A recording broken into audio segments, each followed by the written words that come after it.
Does size really matter? When it comes to phones, the answer is yes, but the catch is whether bigger or smaller is better. That tends to be in the eyes, or more accurately the hands, of the user.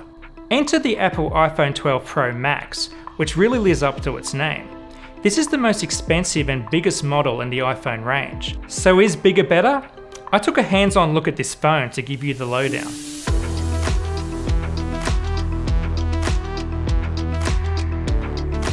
Straight up, this is one seriously hefty phone to hold in your hand. The heft is really enhanced by the throwback to the older iPhone 4 design style with its solid edges. If you have smaller hands or just don't like big phones, this is not the phone for you. On a technical level, it has a superb OLED display that's easily best in class. Mind you, Apple hasn't made any particular considerations for the larger display size in terms of iOS features. Like other iPhone 12 models, it uses Apple's ceramic shield glass, which claims to be 4 times more drop resistant. The larger size of the phone does mean it's more likely to be dropped. It slipped out of my pocket a few times during testing. So we know ceramic shield works. Sorry, Apple. Keep in mind that while Apple says the screen glass is more resistant, there's no expansion of warranty. If you break it, you have to pay for it. The iPhone 12 Pro Max is water resistant for half an hour up to 6 meters. Hopefully. Yep, see, it still works. The only thing is though that Apple doesn't actually offer water resistance in its warranty, so it's not something we would play around with on purpose. The main difference between the Pro Max and the Pro is the camera, but you wouldn't notice that by simply looking at the phone.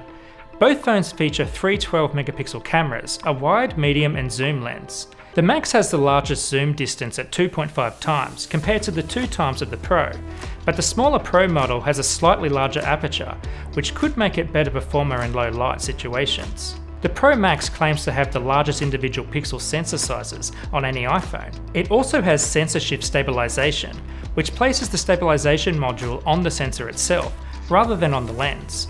This means you can stabilize videos and photos in a way that was previously restricted to high-end cameras. The default camera app is all about making the choices for you, which suits users who just want to snap good photos as quickly as possible. In that respect, the Pro Max shoots very well no matter what lens you're using. iPhones do well with video shooting too, and the 12 Pro Max continues that with support for Dolby Vision HDR video shooting at up to 60 frames per second in 10-bit 4K HDR. The Pro Max did heat up and lose battery much faster when using it at the highest setting, so if you're keen on using this feature, keep that in mind or bring a battery bank as backup. It's interesting to note that this model has the same A14 Fusion processor inside as all other current iPhones.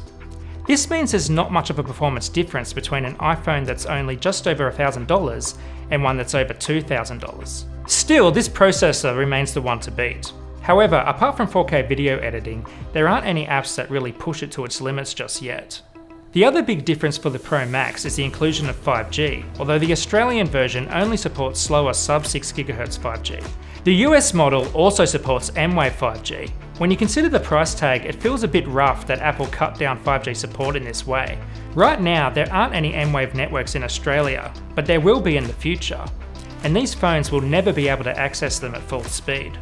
A larger phone always means larger batteries. I ran the 12 Pro Max through our standard battery endurance test, streaming a full HD YouTube video for an hour at maximum brightness and moderate volume.